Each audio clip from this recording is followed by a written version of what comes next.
The first thing the rangers noticed wasn't the tent. It was the smell. Not rot, not blood. Coffee. Warm coffee, faint and bitter, drifting through pine and cold creek air, as if someone had just lifted the lid and poured. They stepped out of the trees with their shoulders hunched against the morning chill, and found the campsite sitting there in a small clearing by the water, careful and ordinary in all the ways a campsite is supposed to be ordinary. A tent zipped shut, 2 sleeping pads visible through translucent nylon, a pot blackened from a dozen fires, a blue enamel mug tipped on its side where steam had once curled. One of them, Alvarez, put up a hand to pause the others listening. Birds, wind, water, normal. Where the hell was the bad part? Hold, she said, and knelt by the ring of stones. The ash inside was pale and feathered, like the inside of a moth's wing. She brushed it with a gloved finger and it drifted. No heat. Not since the night. On the low folding table, their meal, arrested mid-act. A packet of trail mix clipped with a chip bag tie, 2 granola bars still wrapped, and near the edge, the coffee tin with its lid cocked, a dent like a fingerprint in the soft metal. Alvarez touched the tin. It wasn't warm anymore, but the smell clung. It felt like walking into a room an instant too late. Bag it, the tall ranger behind her muttered. Photograph everything. Wait, Alvarez said. She stood, turning slowly, eyes running over the obvious first. No signs of a struggle, no torn lines through the ferns, no slashed canvas, no prints that broke for the trees in panic. The scene had that particular quiet that meant a human decision had happened here. Someone had stood up and chosen to go somewhere. Where would they? The tall ranger started, and Alvarez saw it at the same time. His gaze dropped. Not away from the tent, not toward the trail, but around the fire ring in a broad, patient loop. 2 lines sunk deeper than the scuffed motions of camp life. 2 sets of footprints, boot tread crisp where the dust had stayed dry under the pines, softened where dew had kissed the ground. They ran side by side like braided cord. They kept going. Alvarez followed a few careful steps as the prints swung out into the sweep of the clearing, curved back toward the tent, almost touched the line they had made before, then leaned outward again in another loop. And another, and another. They had walked in circles, not stumbling, not dragging, not sprinting, just walking. 2 people, pacing tracks around their own camp again and again and again until the dirt held their geometry like a pressed flower. She walked farther, counting the arcs. 10. 15. 20. The circles crossed their own history in places but never broke for the trees. No place where panic flared and the steps bunched or turned hard left and vanished. Just circles. Circles like a ritual, like an argument that never found its final word. Why would they walk in circles all night? The tall ranger said behind her, softer now, his bravado thinning in the wide quiet of the morning. Alvarez didn't answer. She had done this long enough to know when not to say the first thought that came. She looked back at the tent, its shape a neat domestic triangle against the raggedness of the forest. Through the nylon, the sleeping bags lay open like 2 mouths. A breeze winked the zipper pull from shadow to light and back. The coffee smell thinned and slipped away. Somewhere, in the high branches, a crow barked once, and then thought better of it. The scene didn't feel dead, it felt paused. They took their photographs. They measured tread width and stride length, they called the base, and logged the time. And as the radio crackled, and the creek hurried itself toward a place not here, Alvarez let her gaze follow the footprints, as they swung past her boots one more time, curving in that deliberate patient loop. A track with no beginning. Rewind. The story starts the way so many of these stories start. With a map spread over a kitchen table, and a promise that the woods will give more than they take. Emily had said it first. Older by 5 years, always the one who took the lead even when she pretended she didn't. It's only 2 nights, she'd told Claire. In and out. We'll be back before your Monday stand-up. You can tell them you touched grass. "They'll never believe me," Claire had said, grinning. She'd been the one to choose the place, finger tracing the pale blue thread of Pine Hollow Creek up through the contour lines into a pocket of state land, where the campsites weren't sites at all, just flat ground you made by kicking away rocks. She liked the idea of water singing them to sleep and waking them again. She had a portable filter, because Emily insisted on it, and a little notebook she had started keeping this year, where she wrote down the names of birds she couldn't identify by song. They left the city too late, because leaving the city is something like trying to shake a bramble out of your clothes. It hangs on. But by early afternoon they were out past the last gas station, with the ice chest on the porch, and into roads that curled through farms, and then through forest, the trees drawing together above the asphalt until sunlight reached them like a tide sloshing in slow, long breaths. The sisters talked the way sisters do when they have a car to themselves and a horizon. They braided the past with jokes and small resentments, and let the braid trail out the window where wind took it and made it laugh. Emily told a story about camp when they were kids. About how Claire had slept through a raccoon actually unzipping the tent and taking a loaf of bread like a gentleman thief. Claire protested that it hadn't unzipped. Dad had left it cracked. She remembered the yellow of the nylon in moonlight like a slice of fruit. Emily said Dad would never. Claire said memory is better than a photograph. Emily said memory is worse, and they grinned and let the argument sit exactly where it belonged, between them like a familiar pillow. By the time they turned onto the gravel spur that led to the trailhead, the car's undercarriage hummed with dust, and the sisters had decided, without using the words, that this weekend was a reset. It had been a bad year for Emily, worse than she was willing to say out loud. The last relationship had ended with the thin sound of a closing door, and the silence after a call doesn't ring the way a phone does. Claire, for her part, had started waking at 3:17 a.m. for no reason she could name. She'd begun telling herself stories to hush the hour back to sleep.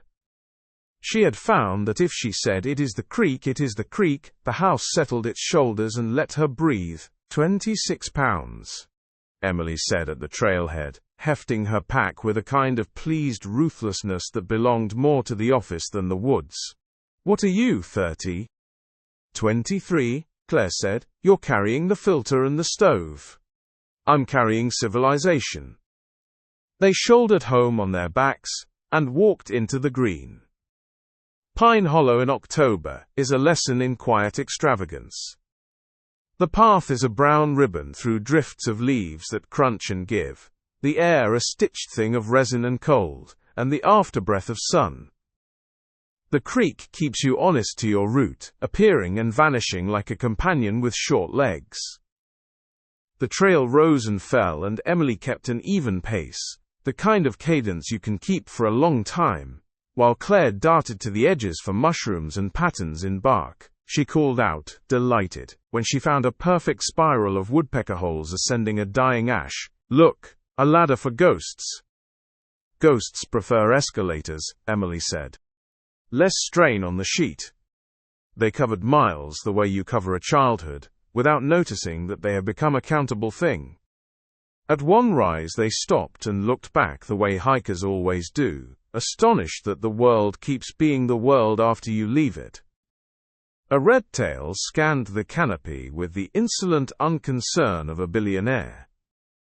Far off, a chainsaw coughed and died in the hands of someone splitting wood for a winter they believed would come. "Claire," Emily said when the creek bent into a shallow basin and the ground leveled in a natural room of air and light, "this is your map victory. Look at that." She meant the flatness, the water slipping by in that talkative way it had, the ring of pines that protected without looming. "How's this?"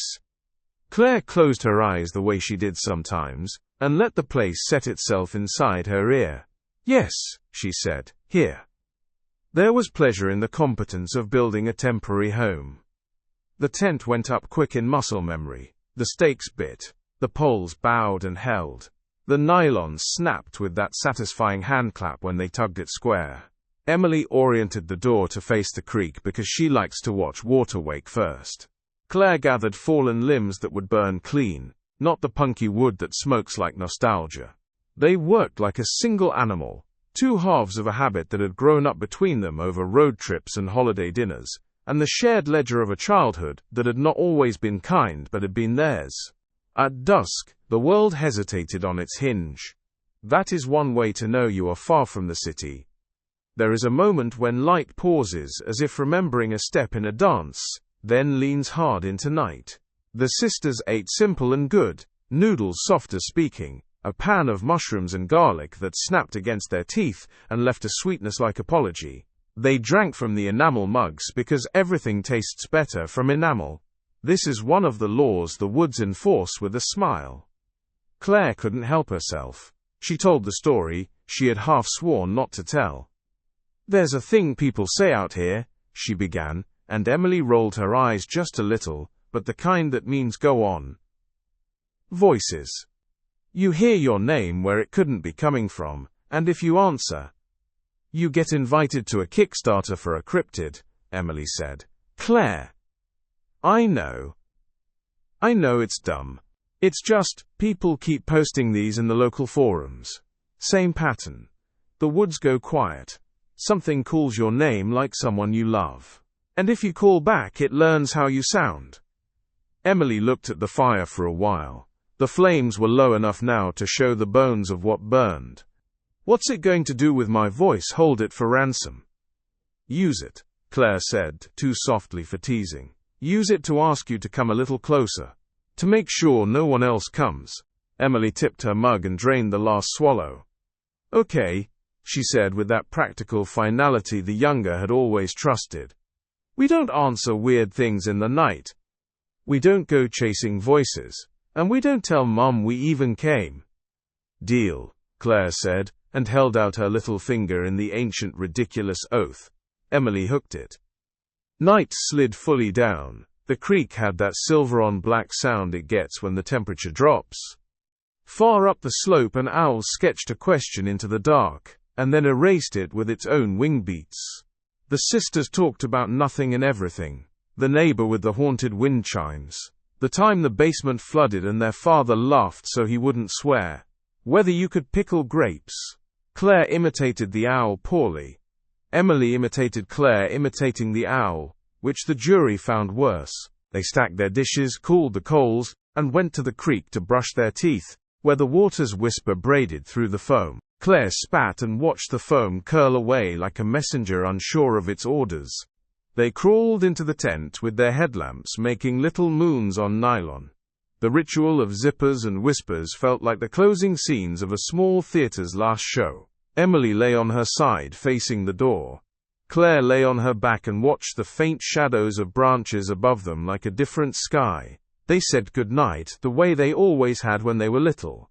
"Good night, Em. Good night, bear cub," and slept the kind of sleep you only get after a day that has pushed air all the way to the bottom of your lungs. Sometime later, a clock, if there had been one, might have said 10:41. The wind came up and teased the tent, and Emily woke and listened, because that is what older sisters do, even when they are no longer bound to. She heard Claire's slow breath and the creek telling the same story it tells in every county. And she smiled in the dark because all the pieces of the world had arranged themselves around this small place she had chosen, and it felt like the right scale for life. She slept again. Morning worked itself into the fabric of the day with the patient arithmetic of light. They rose. They ate the stubborn bars that taste like peanuts no matter what flavor they declare. They shouldered the packs and left the tent standing because this was home now. They followed the creek upstream without urgency, crossing on a fallen pine whose bark made their palms red and sweet. Emily pointed out a set of deer tracks with the crisp edges that mean hours, not days. Claire crouched and touched them the way you touch the cheek of a child whose thoughts are far away. They talked about work as they walked, because pretending there is no world beyond the trees makes the world beyond the trees press its face to the glass harder. Emily had a client who wanted her to write emails as if they were postcards from a beach town in 1953. Claire said, "Do it. Secretly write them like they're cursed." Emily said all emails are. They laughed enough to make a jay complain in the next stand. By late afternoon they were back at camp with the giddy fatigue that follows the first full day outdoors. They cooked early because the shadows were already leaning long.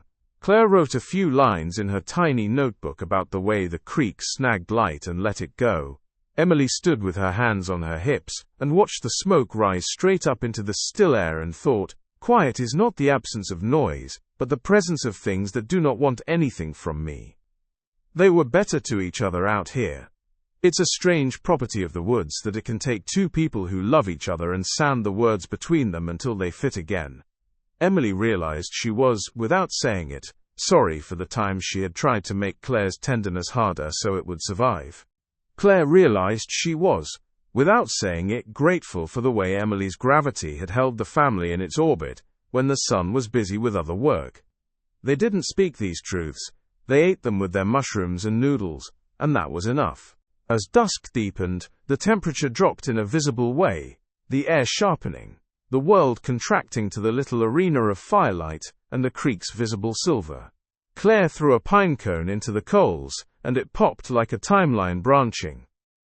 Emily, feeling giddy with the sense of being far from anyone's expectation, cupped her hands around her mouth and called toward the trees in a stage whisper, "Good night, monsters."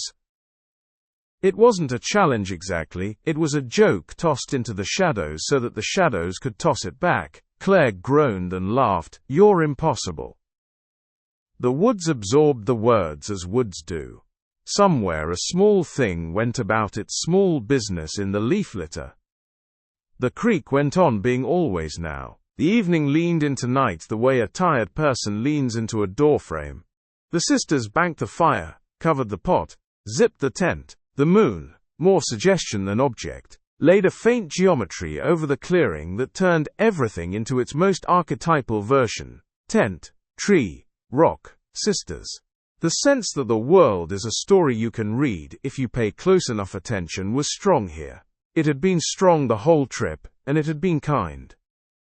Emily was almost asleep when Claire said very quietly, "Do you hear that?" Emily opened her eyes and heard it too. The precise sound of nothing, which is to say the quick subtraction of crickets, frogs, distant wing, even the creek's voice turned down as if it had remembered a secret and bit it back. The air didn't feel empty so much as expectant, like a room full of people who all choose, together, not to breathe. "Probably a hawk," Emily murmured, reaching automatically for an explanation the way you reach for a light switch you know will not work. Because the power is out, sometimes everything shuts up for... "Shh," Claire said, not because she wanted silence but because something in her bones did. They lay like that, feeling their own hearts as if those hearts were animals in the tent with them. The silence lasted long enough to become itself, not a pause but a place. Then, from across the creek where no path ran and no other campsite stood, a voice called, clear and friendly and written in a mouth Emily had known her whole life. "Good night, monsters." The words landed in the clearing like a toy tossed back over a fence. For a moment in the tiny elastic after-echo, the sisters did nothing at all. The voice had been Emily's. That was ridiculous. It was there anyway. Claire turned her head just enough that the pillow rustled. She whispered. "You didn't?" "No," Emily said. Her mouth was dry. She swallowed, and thought about how voices throw in a valley. About the way sound cares very little about common sense. She found the switch on her headlamp and didn't press it. "It's the creek bouncing. Or a guy downriver who sounds like me. Or..." The forest offered them nothing back. No splash, no branch snap, no scuff. The silence, having claimed the clearing, held it. Claire made a small, brave sound that wasn't quite a laugh. "Okay," she said, too loudly, as if a normal tone might reassert the rules. "We're not doing the thing where we answer the woods. We agreed." "Agreed," Emily said. She wanted to say that if something had called her voice from the dark, it did not get to set the terms of the evening. She wanted to say a million reasonable things. She reached for them and found each one had the weight of a feather. Outside, a single leaf drifted down and touched the tent with a sound like a fingertip on paper. Let's just go to sleep," Claire said, softer, as if apology could be a blanket.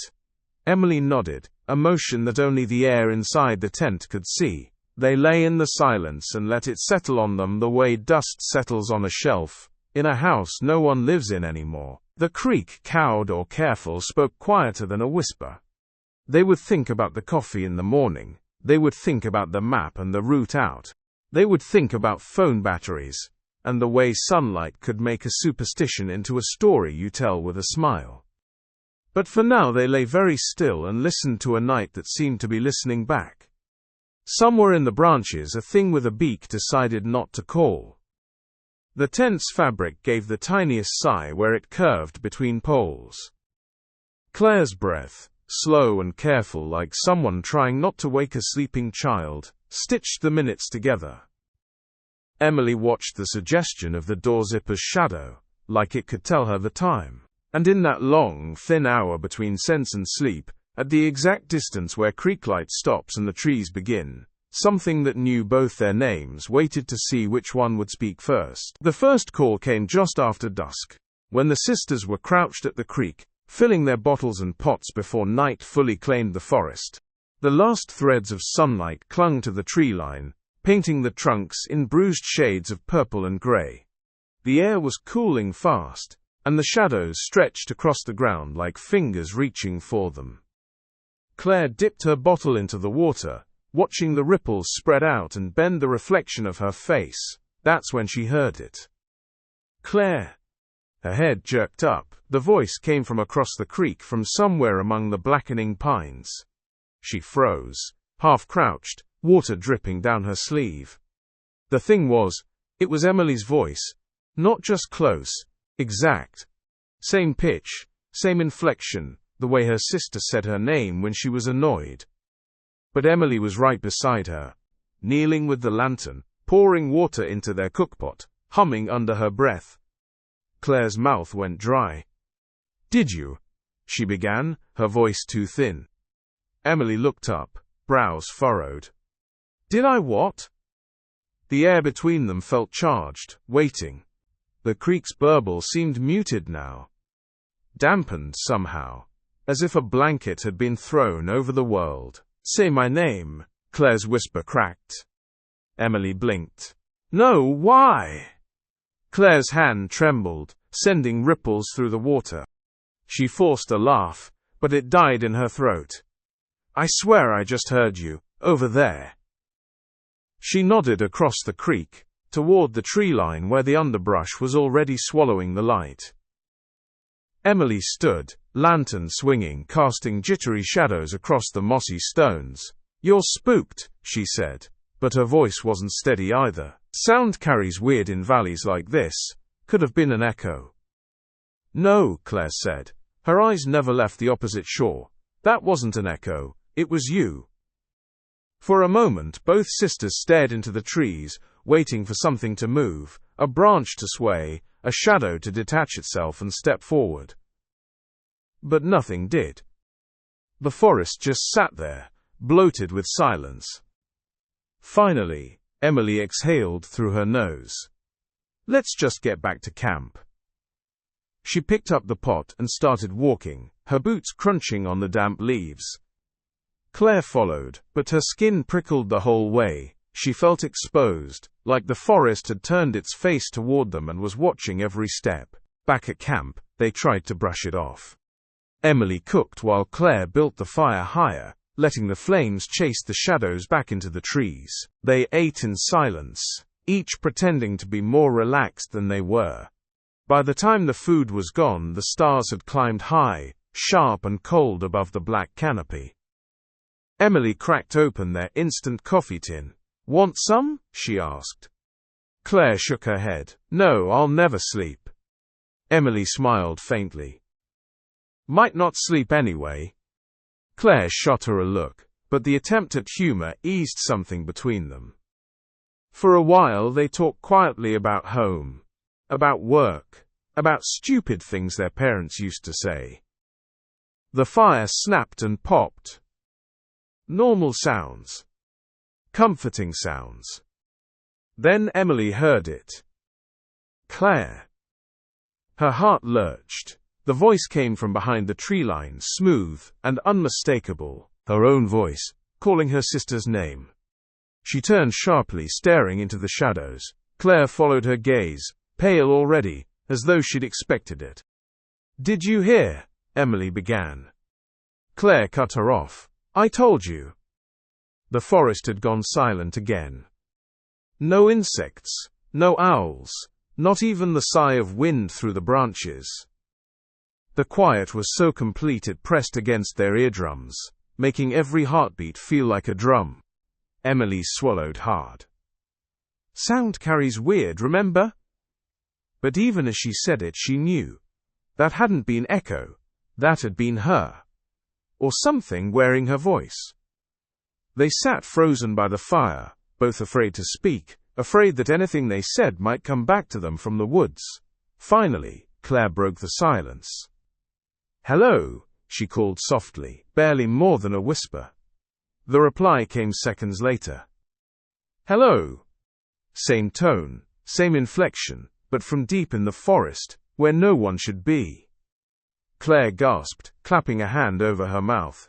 Emily grabbed her arm. "Don't."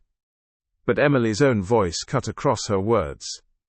"Don't," the forest echoed, warped, but sharpening. The sisters' eyes met in horror. Emily stood suddenly, fists clenched, and shouted into the trees, "Who's out there?" The woods bellowed back, "Who's out there?" Louder, clearer.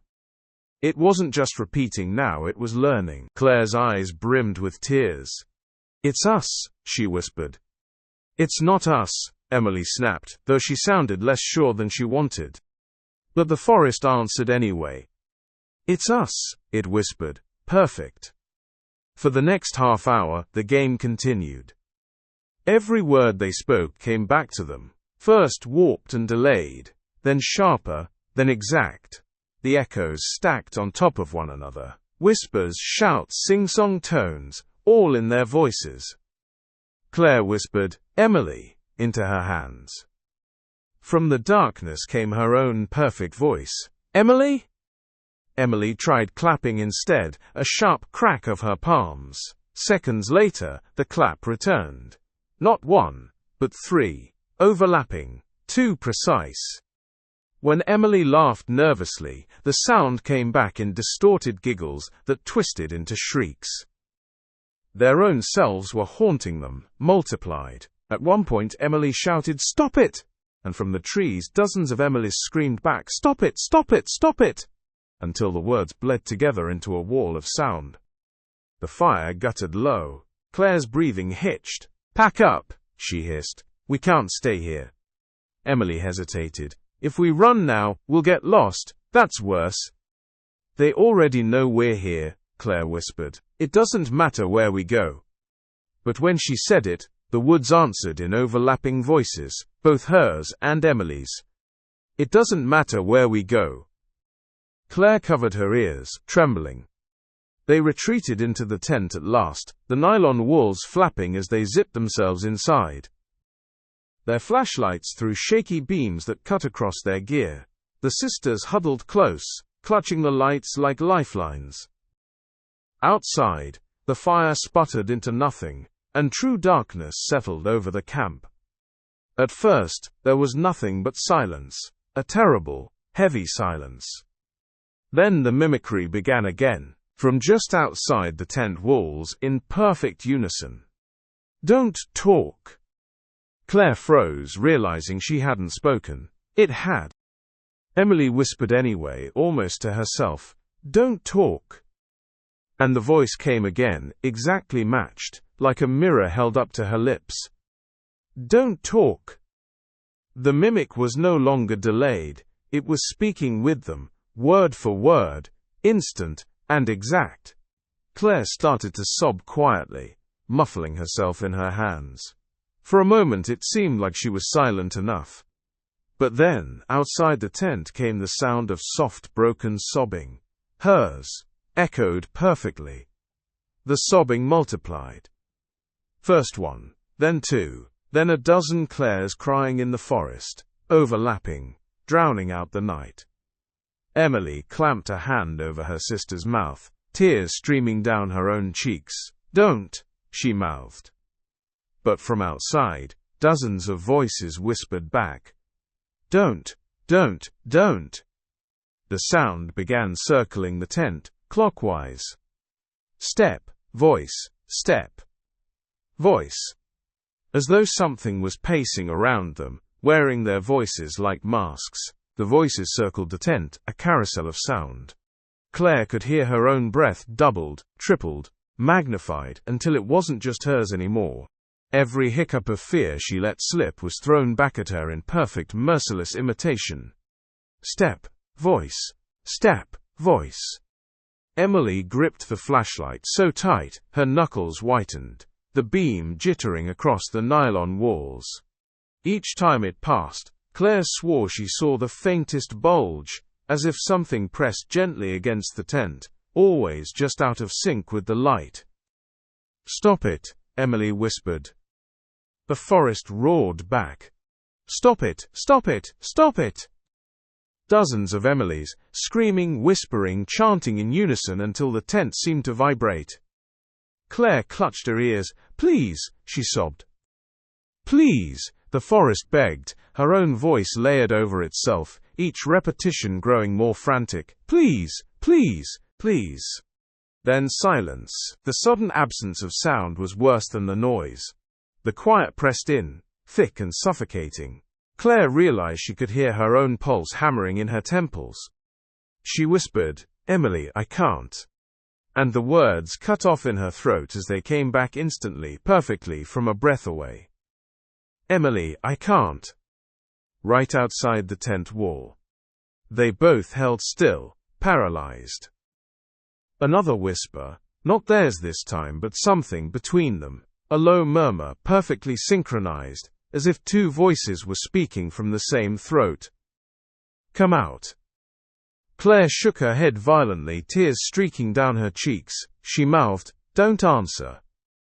But Emily had already lost control.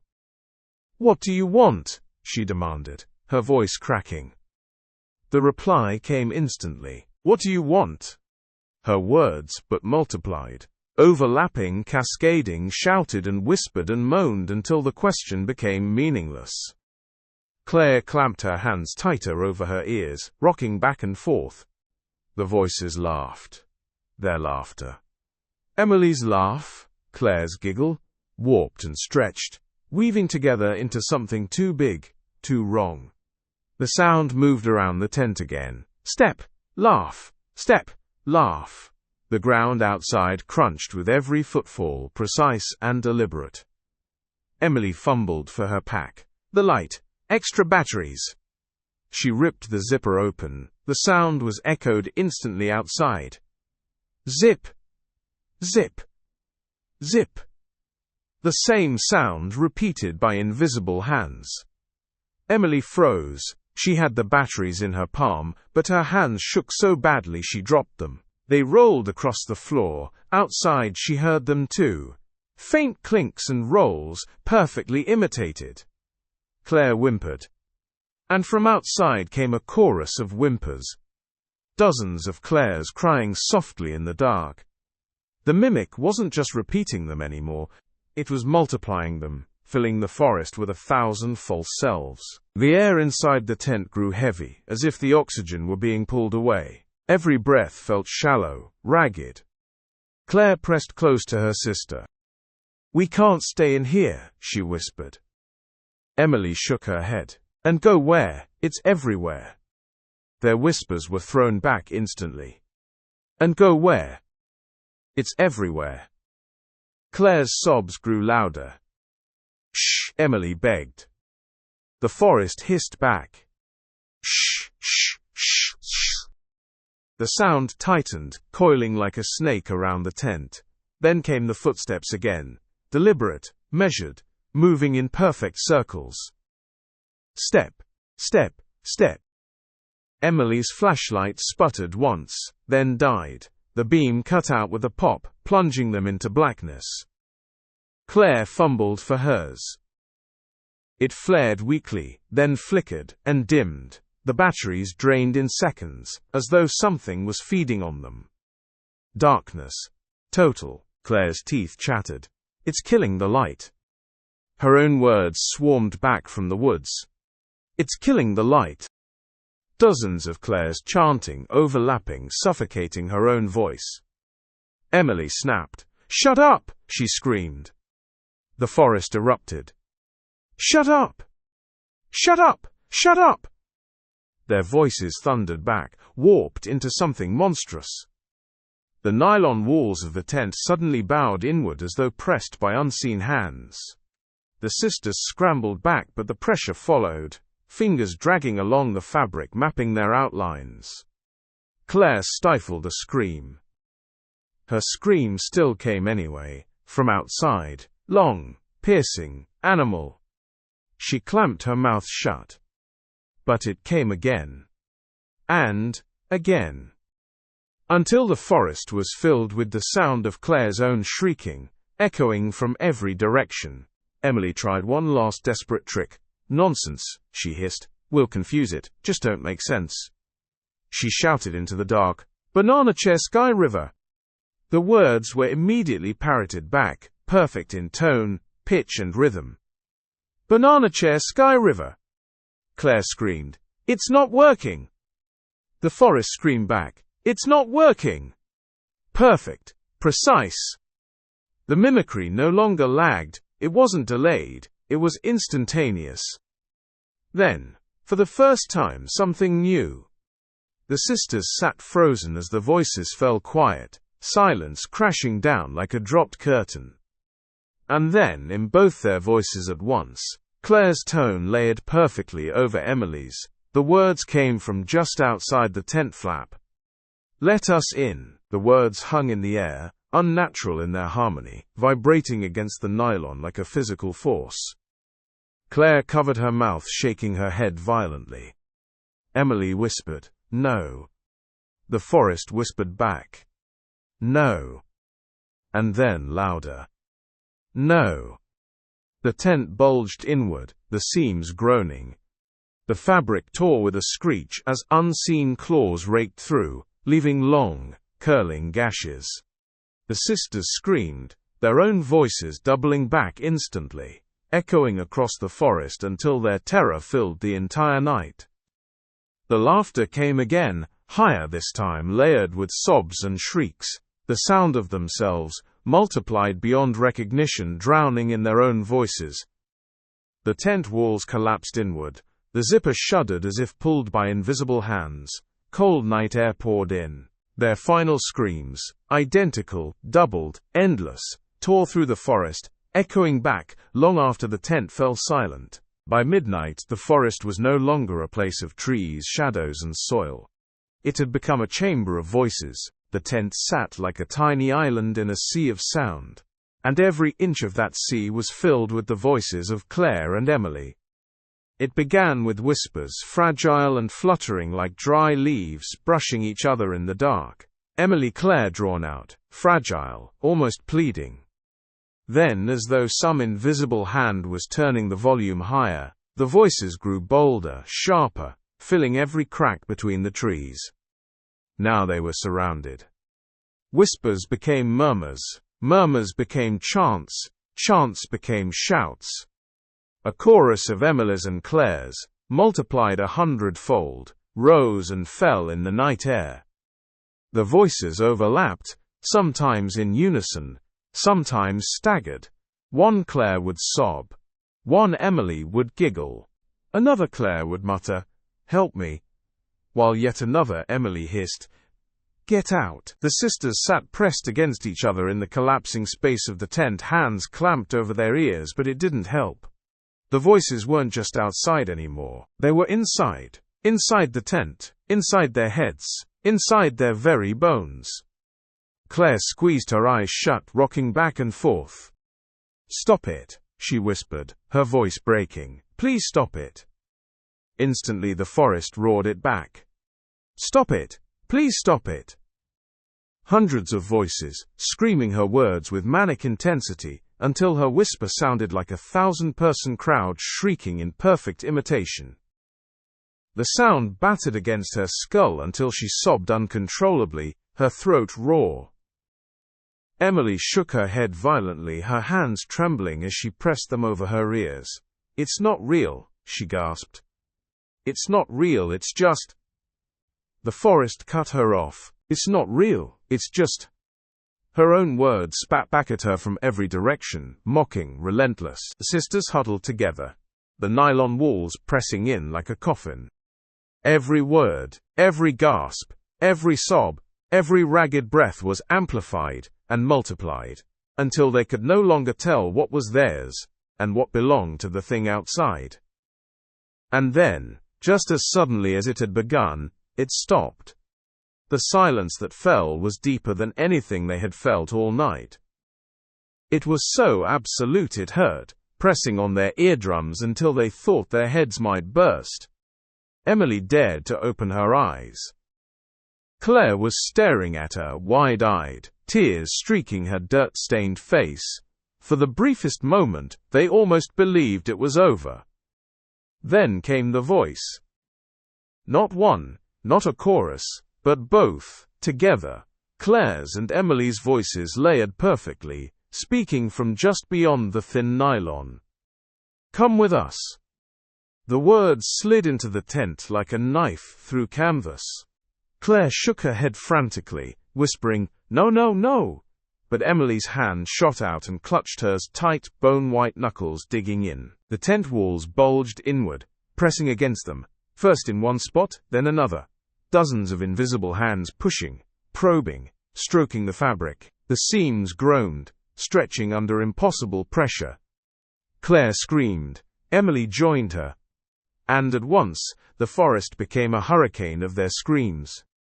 Dozens, hundreds, thousands. Every scream they gave was echoed back in real time, magnified, multiplied, filling the woods with a sound so loud it seemed to shake the ground itself. The fabric tore with a sickening rip. Long, jagged gashes split the walls, curling back like open wounds. Cold air rushed in, carrying with it the stench of damp earth and something metallic, something almost like blood. Through the tears, shadows loomed. Shapes that moved without moving, tall and thin and wrong. The sisters' own faces flickered in the dark, grotesque and doubled, as though the forest itself was trying them on like masks. Claire and Emily screamed until their throats shredded, but their screams were no longer their own. The forest had taken them, twisted them, and now returned them louder, deeper, impossibly vast. The night became nothing but their voices. Their final, endless scream. The first sound the rangers noticed, before the sight of any tent, before the thread of smoke that might have been missed, was birdsong. Not exuberant, not loud. Just small throats clearing a cautious morning hymn, as if the forest had decided to forgive. If only for a few hours. Frost clung to pine needles in a soft glitter, the whole ridgeline gleaming like it had been brushed with powdered glass. Their boots creaked on the cold. Radios whispered at their shoulders. "Trail splits just ahead," the lead said quietly, as though anything louder might break whatever fragile treaty the woods had drawn overnight. Report said the camp's in a shallow bowl near the creek. They moved single file down a brushy shoulder and stepped into the clearing like divers slipping beneath the surface of a lake. The light changed. Even the sun seemed to lower its voice. And there it was. The tent, collapsed, but not flattened. A color that might once have been cheerful now dulled to the sickly gray of a healing bruise. "Hold up," someone said behind them. "Look at that." At first the scene pretended at normalcy. The cooking area was neat, almost meticulously so. A small tin of coffee beside a folding stove, the pot stained but clean. 2 tin cups turned mouth down on a flat rock, as if waiting for hands that had simply gone to fetch more water. 1 mug still held a pinched crescent of heat, enough that when a ranger passed a palm over it, they felt a ghost of warmth. "Recent," the lead murmured. But the tent was wrong. Not trampled, not collapsed by weather, ripped. Long parallel gashes fell from the crown to the sides, as if something had pressed and parted the fabric with steady, patient fingers. Along the tears the nylon curled back in thin petals. It looked surgical, it looked deliberate. The lead ranger crouched, lifting one flap with 2 fingers. Inside waited a stillness that felt performed. 2 sleeping bags lay side by side, zipped to the collar, puffed and flattened in the middle as though someone had lain there long enough to imprint a body. And then, somehow, left without unzipping or wrinkling a thing. Pillows were centered, edges tidy. Between the bags a small headlamp sat dead, lens clouded with condensation on the inside. "Why would?" one ranger began, then swallowed the question. On the ground just beyond the tent mouth, they found the prints. At first glance they were a relief. 2 sets, both booted, both consistent with the missing sisters' sizes. But the relief soured as soon as they traced the paths. The prints did not lead to the creek, or the trail, or the tree line. They led around. A circle, wide and careful, orbiting the tent, at the distance of an arm's throw. The loop branched once, then joined itself, then doubled, then tripled, circles, inside circles, braided rings that never committed to a way. No stumble, no smear, no desperate sprint. Just precise, unhurried walking, again and again, like a ritual written with feet. They followed the loops in slow procession. A jay barked somewhere far off, and then, embarrassed by its own boldness, shut up. The creek muttered under ice. "Count the passes," someone whispered. They did. Not exact, they'd have needed string and pins and an afternoon. But enough to see the obsession. Dozens of orbits. At one point the 2 sets converged so closely their treads almost matched. At another they split by 2 strides, then recombined like hands meeting, parting, clasping again. The circles crossed the cooking station, without knocking a single pot awry. They brushed the tent without snagging a cord. They curved with an attention that felt less like human choice, and more like human compliance. "Look!" A ranger had stopped beside the fire ring. The ashbed was dead cold. Unlit wood lay arranged by size from kindling to wrist-thick logs, sorted in parallel lines like a school demonstration. Not a camp in use. A camp on display. "Gear inventory?" the lead asked softly. 2 packs under the fly, food bag intact. A rustle as a ranger lifted and set a bag down again. No sign of animals. "Phones?" Another ranger knelt by a roll jacket and checked pockets. "Power banks, both drained." "Batteries?" AA pack empties lined up by the pot. Caps unscrewed set in a row. They didn't say it, but they all thought it. Whoever did this had time. Time to arrange. Time to curate. Time to compose a scene that told a precise story and withheld every answer. "Any sign of struggle?" the lead asked, though the answer sat on all their tongues. "Nothing," came the reply, small and dry. "Not even a broken twig." They circled once more, radios murmuring for an evidence kit, for the photographer hiking up the creek bed, for the volunteer pair checking down trail. The clearing listened. From the tree line something like a breath drifted out, a soft change in pressure, a suggestion of movement too small to name. The rangers didn't look at each other. They did what professionals do. Pretended nerves are a weather pattern you can ignore by dressing appropriately. "Mark the prints," the lead said, pointing to the first clear heel strike. "We'll cast 3 sections, don't disturb the inner loops." They worked with care. Plaster into ridges, tape over edges, labels inked with gloved hands. The air warmed by a degree, enough to make the frost release and drip from needles in delicate metronomes.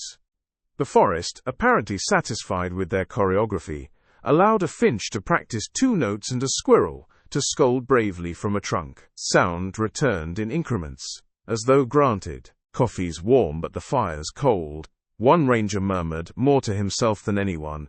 "How does that make sense?" "Maybe they brewed," and another stopped, spotting something under the camp chair. 2 pebbles, small and grey, stacked one atop the other with improbable balance. Behind the chair, 2 more, a little taller. Behind the tent, a third stack balancing a flat, leaf-brown stone on its narrow edge. 3 stacks, 3 heights. Unremarkable rocks saying something in a dialect of patience. A crow landed on the far branch of a birch with a thump like a punctuation mark. It watched the living move and clicked its throat twice. "Get the last wide shots," the lead said gently. "Then bag and tag." They moved back to the tent for a final set of interior photos. A ranger leaned in and paused, brow furrowing. "Do you feel that?" "What?" The ranger lifted his hand over the sleeping bag's center, palm hovering, like, not warmth, pressure. The way a seat holds shape after someone stands. "Thermal print?" the photographer offered, raising the camera anyway, because the lens believes what it sees. "No," the ranger said, withdrawing his hand and rubbing his palm on his thigh. "Just a feeling." No one laughed. They took the photo, they took another, they catalogued. They did every professional thing they knew how to do in a place that had made a professional habit of not caring what people knew. By noon the sun had climbed enough to lay a pale scarf of light across the clearing. The circles of footprints softened at their edges. A breeze threaded the pines and found its courage again. The creek spoke louder. The world returned to its scheduled programming. They should have felt relieved, but the relief didn't stick.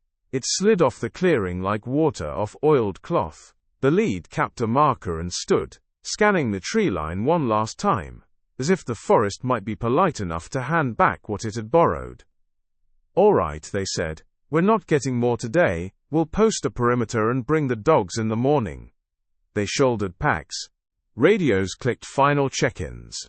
As they stepped across the threshold of shadow toward the trail, the birdsong swelled. Not brilliant, not joyous, but competent, as though the choir had remembered its part and was determined to perform regardless of missing members. They were 20 yards out when it came. Not loud, not close.